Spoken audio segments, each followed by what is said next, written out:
پیارے پیارے نبوت والے کانوں مبارک سے سنتے ہیں. ہمارا عقیدہ ہے، ہمارا ایمان ہے، بلکہ ہمارے ایمان کی جان یہی ہے. جیسے کہ آپ ناز شریف کے ذریعے سے ابھی سن رہے تھے کہ مدینہ ہم سے بے شک مسافت کے لحاظ سے دور ہے، لیکن مدینے والے آقا دور نہیں ہے. یہ یقینی بات ہے. کیا کسی نے خوب کہا کہ گرچہ مدینہ ہے کافی مسافت نہیں دور، لیکن یہ بود مکانی خلوص و محبت کو قاصد بنا لو، سنیں گے وہیں سے وہ سارے کام. افطاری کا وقت ہے، مقبول وقت ہے. صاحب حضرات مل کے میرے ساتھ بابا کے بلند روشنی پڑھ لیں. بارگاہ رسالت میں یہ پیارا نذرانہ عقیدہ پیش کریں.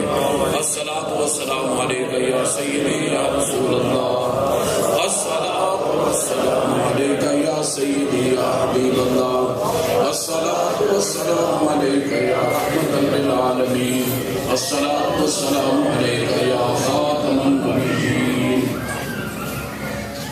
لائق صدر کرام، پیارے اسلامی بھائیوں، علماء ذی احتشام، آستانہ عالیہ عیدگاہ شریف کے خاص خدام اور خلفاء حضرات، بات تو کچھ اور کہنا چاہتا تھا لیکن دل میں اچانک ایک بات آ گئی. مناسب سمجھتا ہوں کہ اسی کی وضاحت کر دوں، کیونکہ جن کی روحانی توجہ سے ہم یہاں بیٹھے ہوئے ہیں، مجھے یقین ہے کہ انہوں نے اس بات کو دل میں ڈال دیا، تو پھر وہی بات ہی بتانی چاہیے. میزبانی کے آداب کا طریقہ بھی یہی ہوتا ہے. وہ یہ ہے کہ جیسے ہمارے ایک دوست یہ بتا رہے تھے کہ عیدگاہ شریف کا پیغام یہ ہے کہ نبی پاک صلی اللہ علیہ وسلم سے پیار کرو. آپ کے وسیلہ جلیلہ کے بغیر نہ آج تک کسی کو ملا ہے، نہ مل رہا ہے، نہ قیامت تک ملے گا. اور یہ ایک حقیقت ہے. اسی مسئلے کی تھوڑی سی آپ کے سامنے وضاحت کر دیتا ہوں تاکہ یہ جو آستانہ عالیہ کا عظیم مشن ہے، اس مشن کی عظمت سمجھ میں آ جائے اور زیادہ واضح ہو جائے. اصطلاح شریعت میں دو لفظ ہیں، توجہ کریں گے تو بڑی پیارا پیغام ہے یہ. اس کی تھوڑی سی وضاحت ہو جائے کہ ہم کتنے عظیم الشان مشن کو لے کے چل رہے ہیں. یہ چھوٹا مشن نہیں جس کے ہم سپاہی ہیں، یہ ایک عظیم مشن ہے. یہ وہ مشن ہے جس کے لیے اس سرزمین پر اس کی تکمیل کے لیے ہزاروں کربلائیں لگی ہیں. ایک نہیں، ہزاروں کربلائیں لگی ہیں. تو اس مشن کا جو بھی سپاہی بن جائے وہ خوش نصیبی ہے. تو اس لیے اس کی وضاحت ضروری ہے. اصطلاح شریعت میں دو لفظ ہے، یاد رکھنا. ایک ہے توحید اور ایک ہے ایمان. اللہ کو ایک جاننا، ایک ماننا، وحدہ لا شریک تسلیم کرنا، یہ توحید ہے، یہ ایمان نہیں. نبی پاک صلی اللہ علیہ وسلم کی ذات کی عظمت کو مان کر اس سے اپنے دل میں بٹھا دینا، اس کا نام ایمان. یہ یاد، اللہ کو ایک جاننے والا، ایک ماننے والا، وحدہ لا شریک تسلیم کرنے والا. یہ بات اس لیے بتا رہا ہوں کہ آج کل کے دور میں بدعقیدگی کا سیلاب آیا ہوا ہے. لوگ توحید کی رٹ لگاتے ہیں اور لوگوں کو بے ایمان بناتے جا رہے ہیں. اور یہ ایک حقیقت ہے کہ ہر دور میں اگر ایمان اور اسلام کی حفاظت کی ہے تو اولیاء اللہ کی.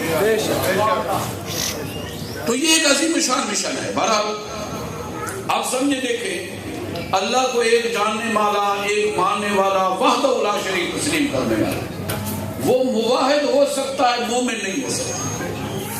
مومن ہوتا ہی آدمی اس وقت ہے کہ جب سچے دل سے مصطفیٰ کریم صلی اللہ علیہ وسلم سے پیار کرے. اور یہ بھی یاد رکھے، قرآن میں ایک نہیں سینکڑوں دلائل موجود ہیں، سینکڑوں دلائل کہ صرف توحید کی. ایک آدمی اللہ سے پیار کرتا ہے، توحید کا پوری طرح وہ مبلغ ہے، لیکن اس کے دل میں نبی پاک صلی اللہ علیہ وسلم کی عظمت نہیں ہے. یاد رکھنا ایسے انسان کی توحید بیکار ہے. بے شمار دلائل ہیں، میں صرف چھوٹی سی 2 دلیلیں آپ کے سامنے پیش کر دیتا ہوں تاکہ بات واضح ہو جائے.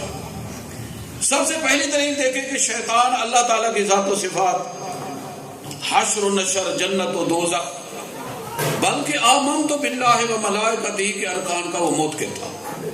اللہ تعالیٰ کے ساتھ وہ باتیں کرتا تھا، اتنا بڑا جنت دوزخ کو اس نے دیکھا ہوا تھا، سیر کی ہوئی تھی. اس کے اندر صرف ایک خرابی تھی، باقی پوری طرح وہ مانتا تھا ساری چیزیں.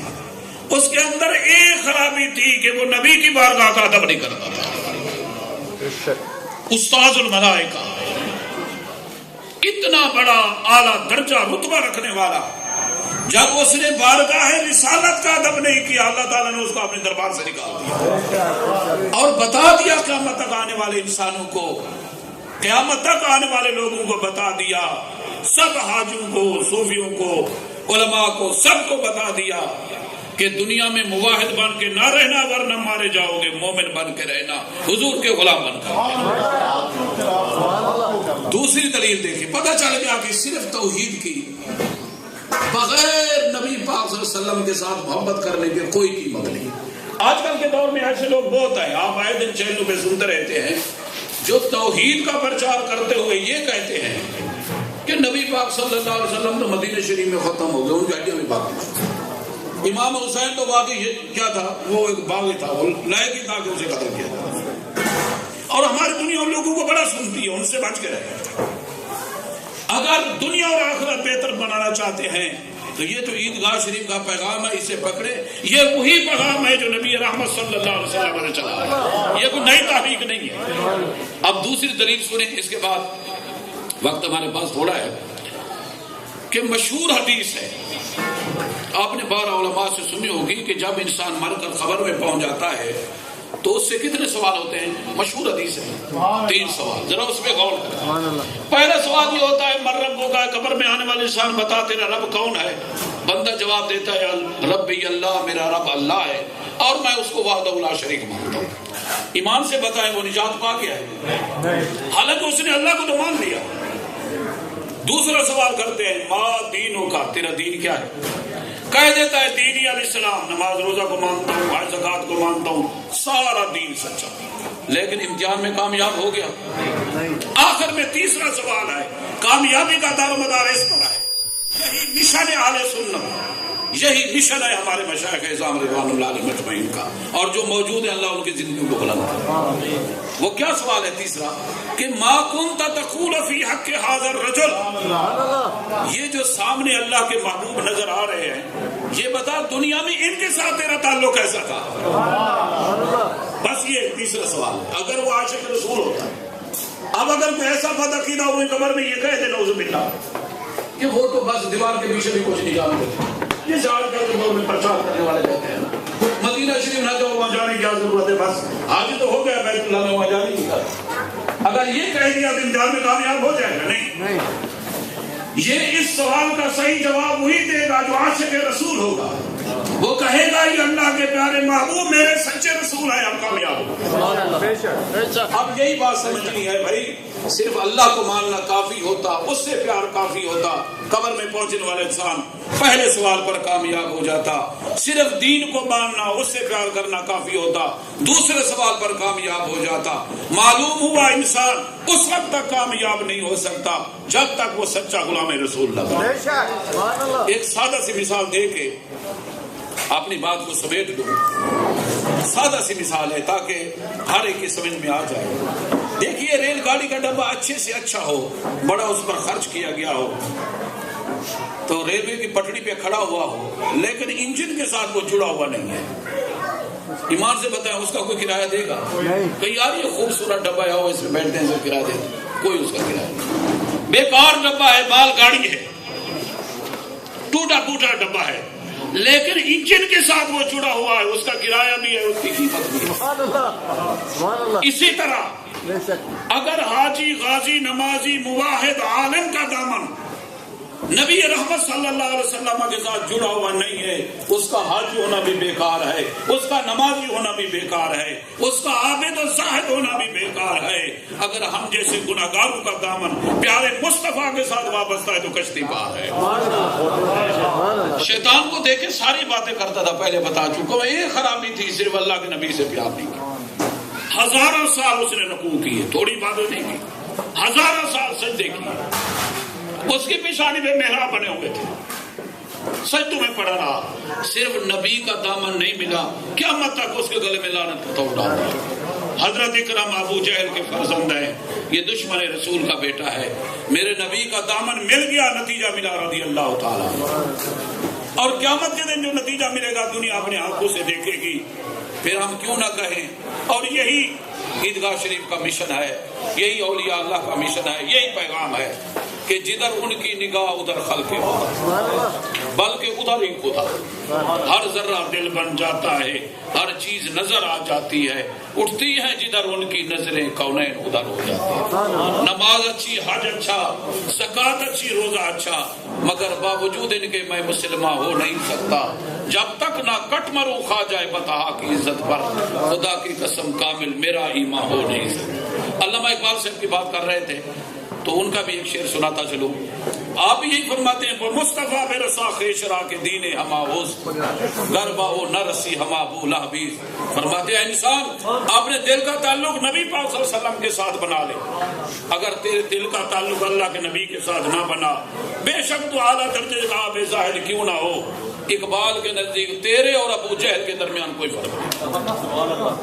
تو اس لیے بھائی یہ جو اولیاء اللہ کا مشن ہے، یہ فتنہ فساد کا دور ہے، یہ تحریک نئی تحریک نہیں ہے، یہ چونکہ نئے اسلام بنتے رہتے ہیں، ہم تو اس پرانے اسلام کے قائل، جو مدینے والے نے تحریک چلائی ہے یہ اسی کے سپاہی ہیں سارے۔ اللہ جل جلالہ و من والو اس آستانہ شریف کو آباد رکھے، اور آستانہ شریف کے تاجدار حضرت قبلہ پیر صاحب دامت برکات ملالیہ کو عمر فطری عطا فرمائے۔ یہ فیض مدینے والے کا یہ قیامت تک جاری رہے گا۔ ہم دعا اس لیے کریں کہ غلاموں میں ہمارا نام شامل ہو جائے۔ تو آخر میں روزے کے بارے میں ایک حدیث سن لیں۔ نبی رحمت صلی اللہ علیہ وسلم نے فرمایا، الجنت مشتاق الی اربعۃ نفر، قیامت والے دن ہر انسان کی خواہش ہوگی اللہ مجھے جنت دے۔ 4 آدمی ایسے ہیں جن کی جنت عاشق ہے، صحیح مشکات حدیث، جنت کے ہر دروازے سے انہیں پکارا جائے گا، الجنت مشتاق الی اربعۃ نفر، تال القرآن، قرآن مجید کی تلاوت کرنے والا، حافظ اللسان، اپنی زبان کو بری باتوں سے بچانے والا، مطعم الجیعان، بھوکوں کو کھانا کھلانے والا، والصائم فی شہر رمضان، ماہ رمضان میں روزہ رکھنے والا۔ جنت کے ہر دروازے سے پکارا جائے گا۔